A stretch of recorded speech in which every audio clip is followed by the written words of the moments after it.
pessoal, sejam todos muito bem-vindos a mais uma aula de Ginecologia e Obstetrícia 2. Vamos para a nossa aula de número 6.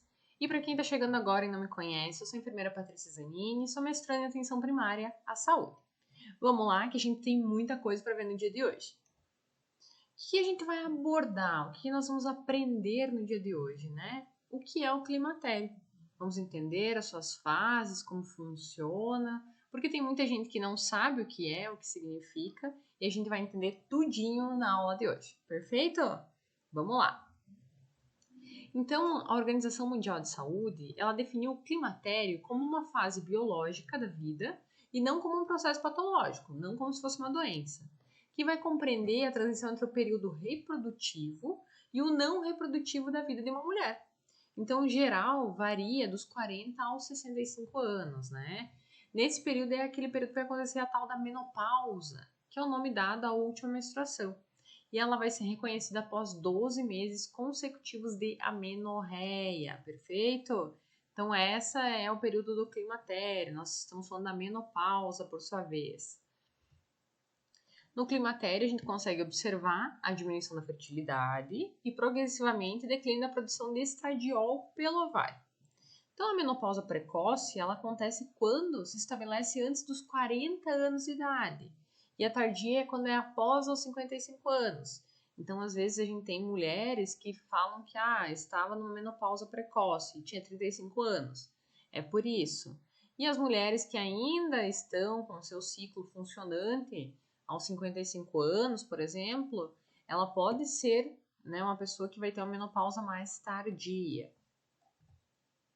Então, aqui a gente tem uma imagem para explicar bem mais fácil, né? Então, a gente tem o nosso nascimento, aí vem vindo, tem a menarca lá por volta de mais ou menos 12 anos, algumas meninas são mais tarde, né, do que outras, que é quando inicia o período reprodutivo da mulher.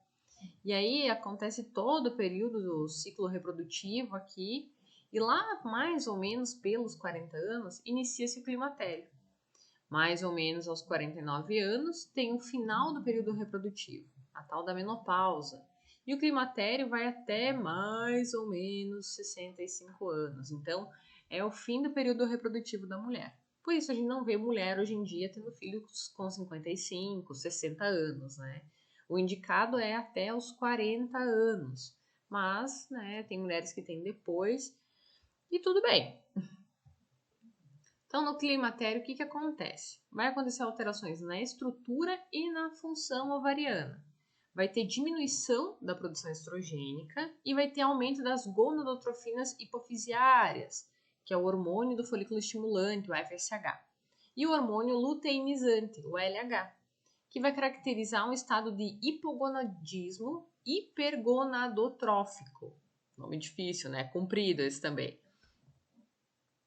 Então, a gente tem milhões de folículos primordiais ovarianos que vão nascer conosco, com as mulheres, com as meninas, e dos quais vai existir aproximadamente 400 mil na ocasião da puberdade. Então, é bastante coisa. E somente algumas centenas ainda acompanham no climatério, e os demais evoluem para a atresia. Então, né, finish. Então, aqui a gente tem uma imagem do esgotamento folicular. Então, a gente tem aqui o ovário jovem, né? O folículo que é recrutado, FSH, o corpo lúteo, temos progesterona, tem o óvulo eclodido, tem o período da menstruação, então é todo o ciclo ali do ovário jovem. Agora nós temos também o ovário maduro, olha como é diferente, né? Nós temos baixo estoque de folículos e temos a queda do FSH. Então, é totalmente diferente de um ovário jovem ou ovário maduro. Perfeito? A produção hormonal dos estrogênios ela vai tender a oscilar durante os anos que antecedem a cessação dos ciclos. Vão diminuindo gradativamente e vai acontecer a instalação da menopausa. Na perimenopausa, né, vai ter as alterações hormonais e elas vão se tornar mais intensas e vão gerar irregularidade nos ciclos, que vão se tornar, na maioria, anovulatórios. Então, essa irregularidade ela também está relacionada com o hiperestímulo estrogênico, sem ter uma contraposição da progesterona. e vai resultar nessas alterações endometriais. Então, a menopausa ela vai estar se instalando quando há um esgotamento ou a insensibilidade folicular, porque não tem mais o que está descamando, o que está saindo ali do corpo feminino. Tá, prof, ok, a gente entendeu. Eu acredito que vocês entenderam, né? Que a gente falou ali do folículo, que ele já ficou maduro, né? Então, tem o jovem, tem o maduro e não tem por que continuar isso muitas vezes, porque já passou a vida toda num ciclo reprodutivo acontecendo. E aí ele apresenta algumas manifestações. Mas quais seriam essas manifestações, né? Então, tem sinais e sintomas clínicos do climatério que a gente consegue dividir em dois, né? Em transitórios e não transitórios. Então, os transitórios, eles estão representados por alterações do ciclo menstrual e por sintomatologia que é mais aguda. E o não transitório, ele está representado por fenômenos atróficos, geniturinários, distúrbios no metabolismo lipídico e ósseo. A gente já vai entender um pouquinho mais sobre eles. Então, as manifestações transitórias. Nós temos as menstruais, as neurogênicas e as psicogênicas. Quando a gente fala em menstrual, qual que é a manifestação transitória, né? Vai ter um maior intervalo entre as menstruações, ou menor intervalo entre as menstruações, ou menstruações abundantes e com maior duração. Então, varia muito. O ciclo dessa mulher pode ser muito diferente de uma para outra. Então, tem que atentar a isso também. É uma manifestação transitória, que vai acontecer por algum período. Aí nós temos manifestações neurogênicas, que a gente fala neuro, né? Já está ligado, a gente sabe com o quê. Então, o que, que a gente tem? Ondas de calor, os tal dos fogachos que as mulheres falam, que sobe um calorão e elas têm calor, calor e ficam se abanando e muito calor. Então, os fogachos, tem tontura presente, sudorese muitas vezes intensa, parestesias, calafrios, elas começam a apresentar insônia, palpitações, perda de memória, cefaleia, fadiga. Então, essas são algumas manifestações transitórias neurogênicas que vão aparecer nas mulheres. Eu acho que os fogachos são as mais comuns, que é o que a gente mais escuta falar nos postos de saúde, nos hospitais, bem como nas nossas famílias, né? Então, é o sinal da menopausa. Então, a mulher começa a falar, tô sentindo calorão, é porque a gente pode desconfiar que tá entrando na menopausa. Ok, temos as psicogênicas também, né? Que está relacionada ao quê? Diminuição da autoestima da mulher, dificuldade de memória, irritabilidade, a insônia também. Ela começa a apresentar dificuldades sexuais pela diminuição do libido, muitas vezes, sintomas depressivos, labilidade afetiva, dificuldade de concentração. Então, é uma série de fatores. Então, o corpo está mudando todo. É como se fosse na adolescência. Na adolescência, o nosso corpo ele muda todo, é aquele choque hormonal. E depois, quando a gente entra no climatério, também é outro choque que o nosso corpo está recebendo. Então, a mulher não tem um segundo de paz, né? Se a gente parar para pensar. Mas é bem assim mesmo. E aí nós temos as manifestações não transitórias, que vão estar ligadas às urogenitais, metabolismo lipídico e ao ósseo. Então, nas manifestações não transitórias, nós temos o ganho de peso e a modificação do padrão de distribuição de gordura corporal. Então, vai ter tendência ao acúmulo de gordura na região abdominal, o padrão androide, né? Então, a mulher, ela tende a ter mais gordura abdominal nessa fase. Começa a se acumular aí, né? Porque o metabolismo ele não está mais acelerado como ele estava, né? Então, começou a ganhar gordura abdominal. É uma manifestação não transitória.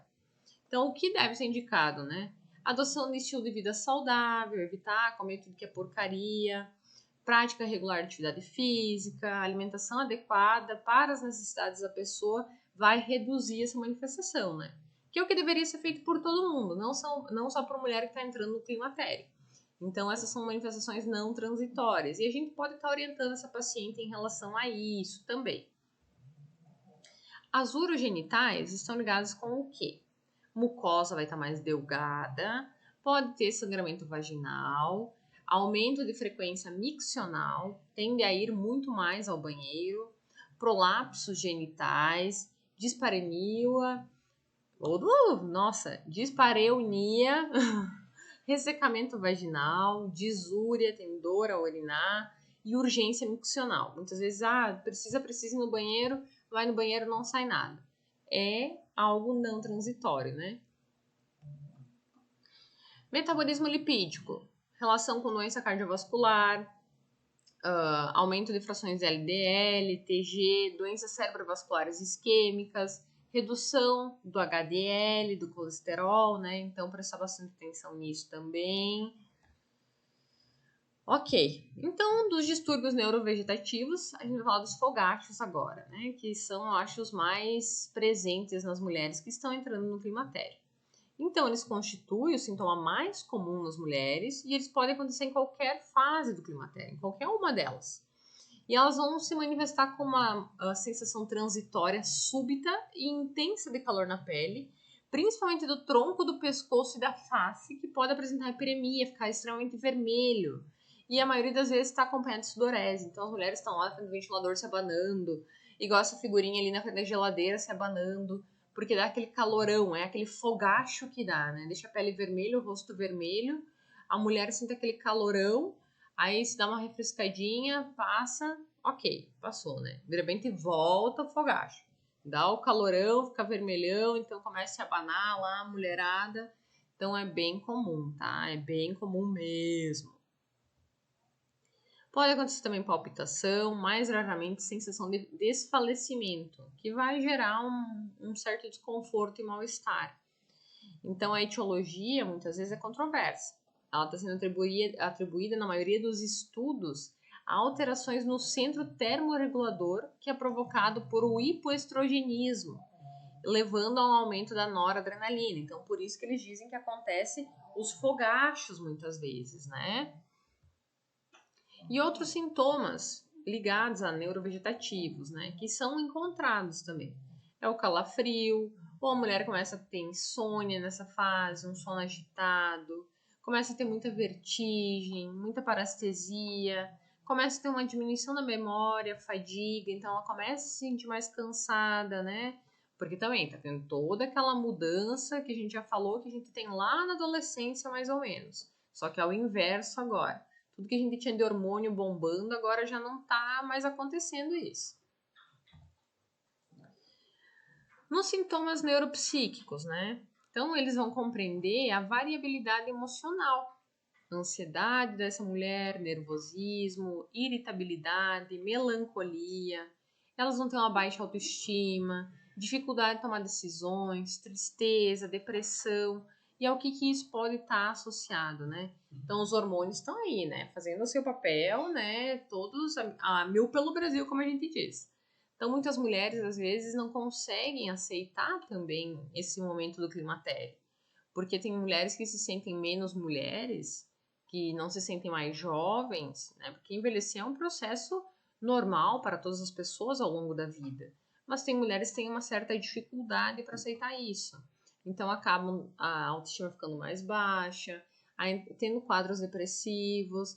Então, às vezes, a gente tem que se colocar também no lugar dessa outra pessoa, né? Para entender o que ela está passando naquele momento. Então, a diminuição do estrogênio também pode influenciar nos níveis de serotonina, que pode relacionar-se ao aumento de casos de depressão, não é só pela baixa autoestima, pela situação que está sendo vivida, né? Também tem relação com o estrogênio. E em mulheres que estão predispostas. Mas também tem sintomas que têm etiologia multifatorial, por exemplo, ambiental, sociocultural ou individual de cada mulher. Ok. Aí nós chegamos às disfunções sexuais, que a maioria dos problemas que estão relacionados à esfera sexual, eles se referem a mudanças, alterações anatomofuncionais. Então a gente tem fenômenos de hipo ou atrofia no aparelho geniturinário. Então a gente tem algumas disfunções comportamentais, a gente tem a diminuição do libido da mulher, da frequência e da resposta orgástica também, que estão relacionadas às questões psicossociais, hormonais, que a mulher vem enfrentando nesse período. Temos as distopias, que são as situações anormais, que está relacionada à insuficiência estrogênica, que vai se iniciar com o climatério e ela vai desempenhar um papel relevante para o surgimento ou o agravamento das distopias, devido à perca, à diminuição da elasticidade, à hipotrofia do músculo ligamentar. Então, o tratamento clínico das distopias genitais pode ser fisioterapêutico, né? Pode ser feito fisioterapia, muitas vezes, para auxiliar. E a indicação de cirurgia, ela precisa ser cuidadosa em relação à oferta dos resultados, né? Porque pode ter recidivas frequentes em relação a isso, essas distopias. Tem agora outro fato que é bem importante, que a maioria da mulherada ela não se sente confortável. Não é só mulher, é homem, todo mundo não gosta da incontinência urinária, né? Então, ela vai acontecer devido a fatores como enfraquecimento do assoalho pélvico dessa mulher e o adelgaçamento do tecido periuretral. Então, também pode ser secundária à gestação, cirurgia, radiação, tabagismo, obesidade, algum distúrbio neurológico, entre outros, né? A conduta deve ser orientada pela natureza e a intensidade dessa disfunção instalada. Então, muitas mulheres têm vergonha de estar passando por esse período porque é algo que deixa elas extremamente desconfortável ter um quadro de incontinência urinária associada, né? Porque elas já se sentem muitas vezes velhas, se sentem constrangidas por esse fator. Ai, meu Deus, estou perdendo urina, é porque eu tô velha. Não, não tem relação com isso, né? São diversos fatores que estão relacionados a isso e muitas vezes as mulheres têm dificuldade em aceitar esse tipo de situação. Então, de fenômenos atróficos geniturinários, né? A maioria das mulheres, após a menopausa, vai apresentar algum grau desse adelgaçamento, diminuição da lubrificação e também maior fragilidade nas relações sexuais dela. Então, pode ter sintomas como disúria, dor ao urinar, síndrome uretral, urgência miccional, infecções urinárias de frequência, dor e ardor ao realizar o ato sexual. Então, vai sugerir necessidade de uma avaliação do grau de atrofia e que tipo de tratamento pode ser utilizado, que pode ser muitas vezes local, sistêmico, quando houver outras indicações e ausência de contraindicações. Então, às vezes, desde um lubrificante pode estar auxiliando essa mulher nessa fase, nesse período. Temos também o prolapso do reto, que é a retocele, que é o momento que tem um prolapso da parede posterior da vagina, produzido pelo reto. Então, vai criar uma proeminência por fraqueza dos tecidos entre o reto e a vagina e da própria vagina. Bem aqui como a gente está vendo, né? Então, cria essa proeminência ali, né? Temos o prolapso de bexiga, ou cistocele, que a gente fala. Muitas vezes é conhecido como queda da bexiga. É quando a parede anterior da vagina vai perder a capacidade de sustentar essa bexiga. Então, muitas vezes está acompanhado desse prolapso de uretra, a uretrocele, e quando ocorre em simultâneo, vai resultar num cisto-uretrocele. Então, vai muitas vezes sair para fora em alguns casos, né? Aqui cortou a imagem, mas vem para fora. Temos também o prolapso do útero, que é a esterocele, que é um grupo de ligamentos na parte superior da vagina, perde a força e a capacidade de sustentar e deixa que o útero desça através da mesma, podendo exteriorizar-se nos graus mais avançados, como é esse caso, né? Então o útero ele se exteriorizou, né? É bem difícil para a mulher que passa por essa situação. Ok, e nesses casos, o que a gente pode estar fazendo? Muitas vezes tem cirurgia que eles colocam aquelas redes para estar segurando o assoalho pélvico aí, né, para auxiliar a mulher. Muitas vezes uma fisioterapia pode estar auxiliando ela também. Então, depende do grau, né, a intensidade que isso está acontecendo. Agora, falando em alterações no metabolismo. O hipoestrogenismo, ele pode influenciar a elevação dos níveis de colesterol e triglicerídeos e a diminuição do HDL, que será o nosso colesterol bom. Então, essa situação ela é favorável à instalação de dislipidemia, aterosclerose, doença coronariana, infarto, AVC, que estão entre as principais causas de mortalidade nas mulheres. Então, por essas alterações no metabolismo, pode estar acontecendo isso. Pode também haver também aumento de fatores pró-coagulantes, fibrinogênio, levando ao estado de hipercoagulabilidade, aumentando assim o risco de tromboembolismo muitas vezes dessas mulheres. Então elas começam a apresentar um risco aumentado para algumas situações. E aí chega as alterações do metabolismo ósseo, que é quando a gente começa a falar da maldita osteoporose, né? Então, a instalação dessa osteoporose, ela resulta de anos, né, de perda óssea.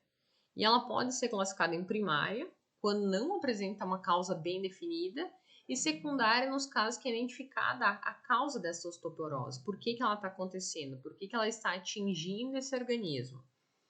E as condições de hipoestrogenismo após essa menopausa, que é fisiológica, cirúrgica ou por iatrogenia, são causas de osteoporose secundária também. Então tem que ficar bem atento a esse tipo de situação.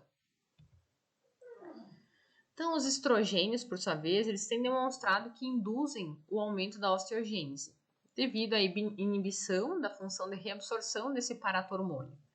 Então, mas o uso prolongado dos estrogênios ele pode produzir uma inativação de células progenitoras. Então, ele vai determinar uma predominância sobre processos de reabsorção. Então, ali que surge a osteoporose, né? Então, aqui a gente tem o nosso osso normal e aqui o osso com osteoporose, onde acontece o tal do desgaste.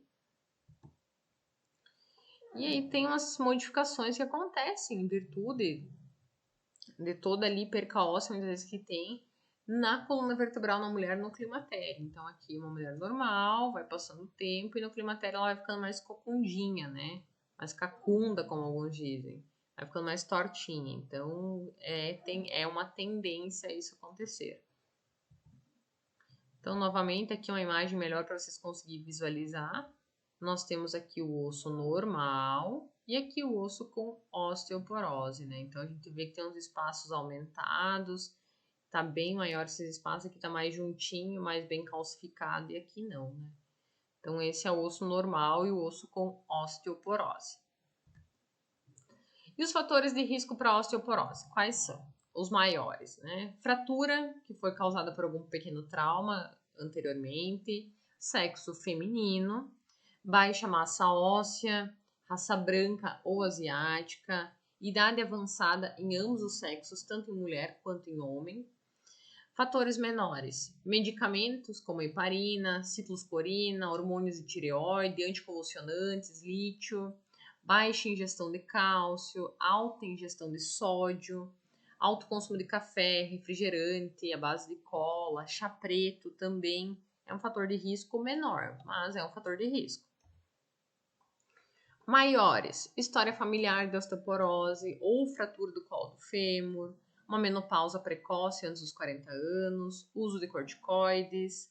Menores, alta ingestão de proteína animal, pouca exposição ao sol, imobilização prolongada, tem quedas frequentes, é sedentária, tabagista, alcoolista também, né? Então, qual seria a prevenção primária da osteoporose? O que eu poderia estar fazendo para evitar que a mesma me atinja, que atinja as mulheres? Orientar uma dieta rica em cálcio, isso é muito importante. 1.200 miligramas ao dia e vitamina D, 800 a 1.000 miligramas dia. A suplementação da vitamina D e do cálcio, ela só vai estar recomendada se não tiver um aporte dietético adequado desses elementos ou exposição à luz solar. Aí vai ser recomendado. Então, é importante a gente aconselhar também a exposição solar sem fotoproteção por pelo menos 15 minutos diariamente, antes das 10 da manhã e após as 16 horas, para evitar também que vai ficar lá no sol 15 minutos, é um sol do meio-dia, por exemplo, quando vê desenvolve um câncer de pele, um CA de pele, e aí a coisa se complica muito mais. Então, orientar, né? E nos horários que o sol está mais fraco, até as 10 da manhã e depois às 16 horas da tarde. Bem importante isso. E não só para mulheres que estão entrando no climatério, para toda a população em geral deveria ser isso. Recomendar também exercício físico regular para fortalecimento muscular e ósseo, melhorar também equilíbrio, flexibilidade, aconselhar, se a mulher for tabagista, né, acessar esse tabaco, reduzir o consumo de bebida alcoólica, de cafeína, isso é bem importante, e avaliar também os fatores de risco para quedas, seja um ambiente doméstico, uso de algum psicotrópico, antidepressivo, sedativo, dosagem desses medicamentos antipertensivos, algum tipo de distúrbio visual, essa mulher não enxerga direito ou não ouve direito, então é bem importante isso aí, tá, pessoal? Capiche? E aí entra-se a terapia hormonal, a TH, que ela deve ser indicada em situações particulares, de forma individualizada, com decisão compartilhada com a mulher, né? Então, cada uma é cada uma, não é porque uma faz terapia hormonal que todas têm que fazer. Então, quando os sintomas transitórios de climatério não alcançarem controle adequado com terapias não medicamentosas ou não hormonais, e tiver algum tipo de prejuízo importante na qualidade de vida dessa mulher com esses sintomas, né, ela segue tendo os fogachos assim anos que não passa de jeito nenhum, tá com incontinência urinária, nada faz passar, cefaleia, insônia, nada passa. Então tem que ser avaliada essa paciente. Então, ao risco que está associado ao uso da terapia hormonal, ele deve ser criteriosamente avaliado e essa mulher ela deve ser acompanhada na atenção básica, mesmo que a prescrição tenha sido realizada por algum médico especialista, algum médico particular, por exemplo. E tem que ser feita uma avaliação inicial criteriosa por esse médico, e seguir regularmente com uma avaliação clínica e exames, dependendo da terapêutica que for escolhida. Então, a terapia hormonal ela tem como objetivo combater alguns sintomas, que seriam os fogachos, melhorar o sono dessa mulher, melhorar a parte de ressecamento vaginal e da pele dela também, preservar a massa óssea, estimular a libido dessa mulher e impedir a deterioração da função cognitiva dessa mulher também. Então, ela é bem importante em alguns casos. Então, o início da terapia estrogênica após 10 anos da menopausa, ou em mulheres com idade superior a 59 anos, ele deve ser evitado porque está associado ao aumento do risco de doenças cardiovasculares nesse grupo de mulheres, né? Então, o uso do estrogênio associado à progesterona por 3 a 5 anos vai aumentar o risco de câncer de mama, sendo o risco mais elevado com o uso de medroxiprogesterona. Então, é bem importante atentar a isso. E de forma geral, então, é orientado o uso dessa terapia estrogênica por no máximo 5 anos. Então, a duração tem que considerar também o risco-benefício para essa mulher. Tá auxiliando ela, não tá? Como é que tá funcionando? Passados 5 anos, para com a medicação, né? Para com a reposição hormonal. Então, pessoal, muita informação, muito conteúdo. Mas era isso que eu queria falar para vocês do climatério, né? Porque é uma fase como se fosse a puberdade, mais ou menos. A gente vai entrando devagarzinho, vai adentrando. Quando vê, a gente já tá lá. Todas as mulheres vão envelhecer, todas as mulheres vão passar por isso, infelizmente ou felizmente, né? Então vai acontecer com todas. Aqui a gente tratou na aula de hoje, né? O que é o climatério? Quais são os principais sinais e sintomas? Os problemas associados ao climatério. Então eu acredito que foi uma aula bem importante, bem gostosa da gente conseguir entender um pouquinho mais do que seria isso. A vulga menopausa, né? Que a gente chama ela por esse nome querido e bem chamado por aí. Então, pessoal, temos muito conteúdo para ver pela frente também. Agradeço quem me acompanhou até esse momento. Vou deixar algumas questões para vocês estarem respondendo. Aguardo vocês na nossa próxima aula, na próxima semana. Qualquer dúvida eu estou à disposição, é só vocês me chamarem que eu esclareço qualquer dúvida que vocês tiverem. E a gente se encontra por aí. Até mais, pessoal, e uma boa semana para todos vocês.